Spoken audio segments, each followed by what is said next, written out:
so he's given quite a few speeches. Today he's here to talk to us about a topic that's on a lot of people's minds a lot, and there's a lot of ambiguity about it, so I'm looking forward to it. Please welcome Prakash to talk about stock investing. Good morning, everyone. Good morning. Good morning. Today I'm going to talk about stock investing, and I have a big disclaimer. I'm not a financial advisor. Whatever I have prepared, it's on my own experience. Whatever the knowledge I have, and you guys would have read about stock market. Even Warren Buffett would have made so many mistakes. So I'm not a new guy where I can do better than someone, or I can do better than someone as well. Whatever I have done, it's my personal experience. That's what I'm coming to say. Okay, let's get started.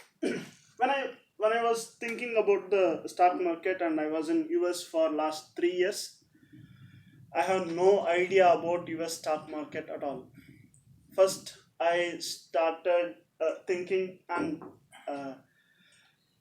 not back in my home country, if I'm have some money in my savings account, at least that pays around a minimum of 3% interest.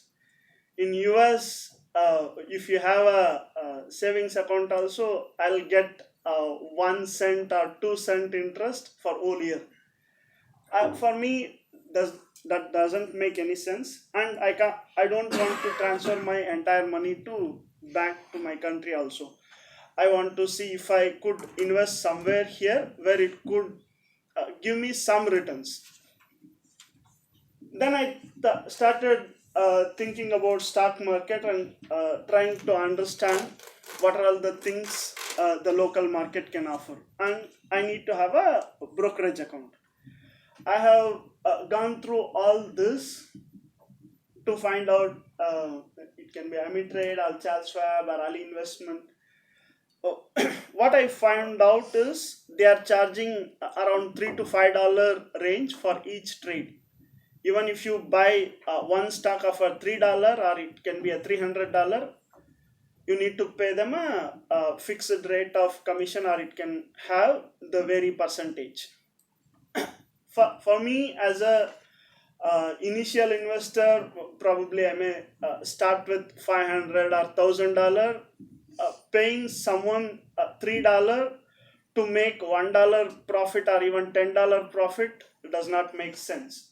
So I choose Robinhood, where I can trade freely. Even if I buying anything, I don't need to pay Robinhood anything from a commission point of view. And they have avenues to earn their margin, or they have avenues to run their business in a different way. uh, Maybe I'm not going to too much on Robinhood, because I'm not promoting or talking on behalf of them. Let's get into my stock picks. This is my portfolio, which I have say around last 9 months. I have started in early December, and I had enough cash in my bank account, which was sitting so idle. I just need to push it somewhere, which can give me a bare minimum of some 2 to 3% interest or returns. At least I can be happy. Oh, okay, instead of transferring my home country, same money or investment I can do here uh, without transferring money. That was my motive. And I'll talk about my stock picks, why I choose this. This is my way of tracking how I have invested, and what is my rate, and what is their 50 to low and 50 to high, and what is my average cost, and so on. maybe you guys would have hearing lot about the whenever you are think about stock market, there will be people saying you need to invest which the company you know.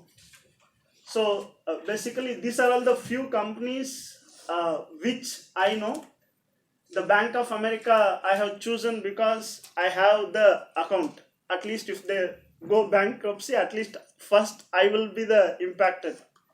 Instead of whatever the investment I have, my bank balance may be much more than that. So I had a kind of connections for each and every company. Of course, I don't own Tesla. Still, I have Tesla. That is a different story. At least in one or the other way, I know this companies in person, or at least by my experience, I know this company. So that's how I have, and I have arrived at this indicator. It is a very very crude way of analyzing a company based on that indicator. What it basically tells you is whether the stock price, which is calculated based on 52 low and 52 high, whether if it is 1, that means it is at 50%, which the based on their last low and between the last high. So I was analyzing based on that. Tesla would have gone up to 180. So whatever the figure I have updated, that needs to be updated properly. Based on that, I'll see, oh, this, if it is a really a good stock, if I had gone up to this level and it is still below 1, that means it is a time to invest more in that. That was my crude way of analysis. Apart from whatever the other, you need to see balance sheet and their debt ratio and earning ratio and so on. This is a few indices, and this is my way of analyzing. I want to I don't want to keep the portfolio in one place alone. So I was trying to distribute. Still, it was showing bulky in somewhere. Still, I need to correct those. And this is how I started somewhere in December.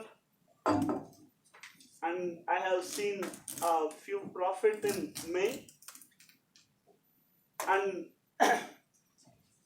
in the May 31st or June, I was also thought of removing my money because as I'm moving to Austin, I'm thinking I need to build my equity to pay for my new house in Austin. So I was thinking, oh, I need to whether book this loss of say 1,500 and come out of the stock market. I thought, okay, I made my mind. I have 16,000 in my Robinhood account. Then my home search still not finalized. Then I thought, okay, it's no point in wasting too much on thinking about the home. First move into the rent house, then we will have some 3 or 4 months to go and visit, and then I can figure out. Then I thought, let this be there in the Robinhood. We will figure out when we need money. So at least now I am in positive, so I can take out money.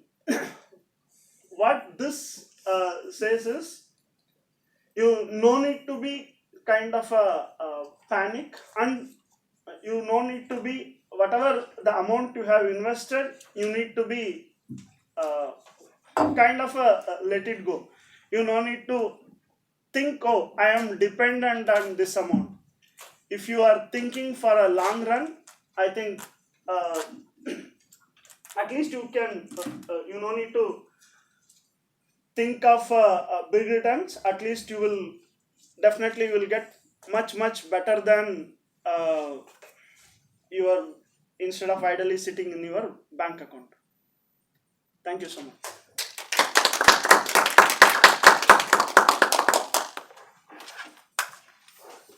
Thanks, Prakash. Go ahead and take a minute to write down feedback on the sheet in front of you.